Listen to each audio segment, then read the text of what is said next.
दशा माता की कथा। एक राजा की दो रानियां थी। रानी की प्यारी रानी को लक्ष्मी कहा जाता था और दूसरी रानी को रानी होने पर भी कुलक्षी कहा जाता था। एक दिन लक्ष्मी रानी क्रोध होकर लकड़ी का पाटा ले मलिन कपड़े पहनकर कोप भवन में जा लेटी। राजा ने लक्ष्मी से पूछा, तुम कोप भवन में क्यों पड़ी हो? तुम क्या चाहती हो? रानी बोली, कुललक्ष्मी को देश से निकाला जाए। कुललक्ष्मी रानी थी, इसीलिए उसे निकाला देने से राजा की बदनामी होने का डर था। इसीलिए रानी को पीहर छोड़कर आने की बात सोची गई।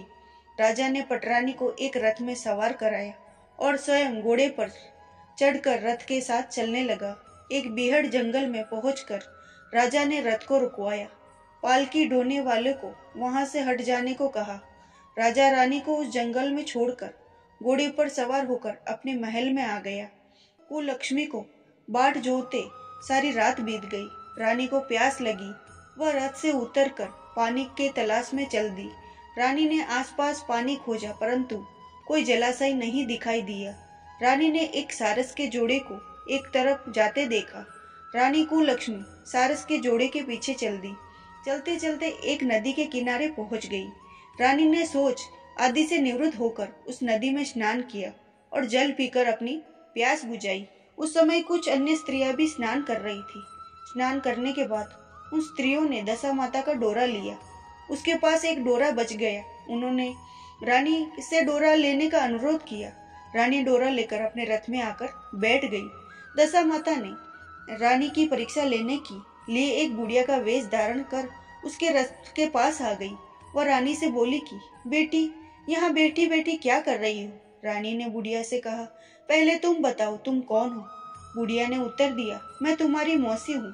तब रानी ने उसके गले लगकर रोने लगी। उसने अपनी विपदा भरी सारी कहानी बुढ़िया को बता दी। अंत में रानी ने बुढ़िया से कहा, अब मुझे केवल तुम्हारा सहारा है, मेरी रक्षा करो।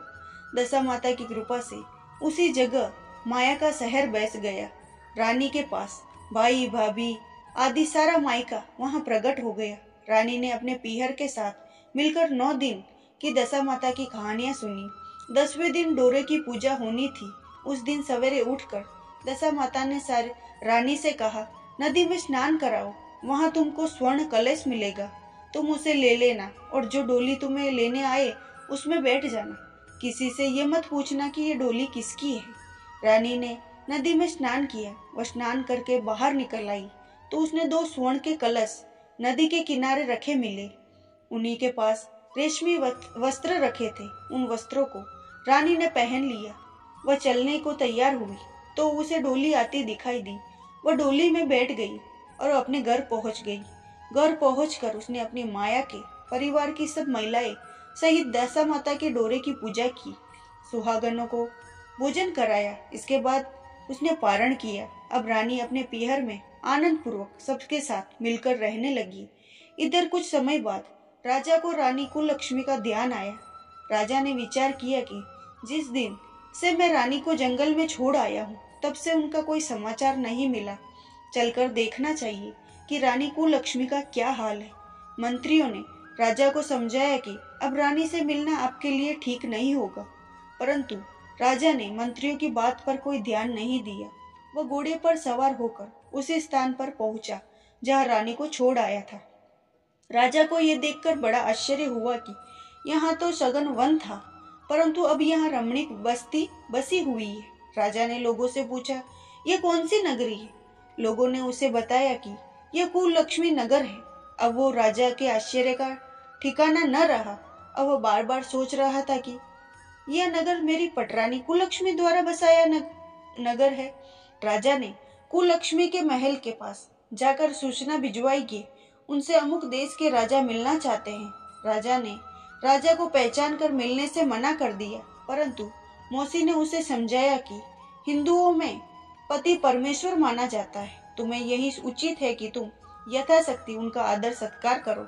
मौसी के कहने पर रानी कुललक्ष्मी ने राजा को महल में बुलवाया। दोपहर को राजा को भोजन पर बुलवाया। राजा के साथ नाई भी आया। रानी राजा और नाई को भोजन कराने लगी। पहली बार रानी ने नाई की पत्तल पर भोजन परोसा तो नाई ने रानी के पैर पर एक छींटा लगाया। रानी इस भेद को नहीं समझ सकी। नाई ने उसके पैर पर रायते का छींटा क्यों मारा। रानी दूसरी बार पोशाक बदल कर फिर आई। राजा मन में सोचने लगा कि यहाँ तो बहुत सी रानियां हैं, सबकी शक्ल एक जैसी, मैं अपनी रानी को कैसे पहचानूंगा। डेरे आकर राजा ने नाई से कहा, यहाँ तो कई रानियां हैं, मैं अपनी रानी को कैसे पहचानूं। नाई बड़ा चतुर था, वह बोला, रानी तो एक ही है, परंतु वो पोशाक बदल बदल कर हमारे सामने आ रही है। राजा ने नाई से पूछा, तुझे कैसे पता चला कि रानी एक ही है। नाई बोला कि मैंने उसके पैर पर रायते का छींटा मारा था। वह 3 बार कपड़े बदलकर हमारे सामने आई, परंतु वो छींटा उसके पैर पर तीनों बार लगा था। अगले दिन रानी ने राजा को अपने महल में बुलवाया। राजा को अपनी मेज पर बिठाकर खाने के लिए पेन का बीड़ा दिया। पान खाकर राजा पलंग पर लेट गया और रानी उसके पैर दबाने लगी।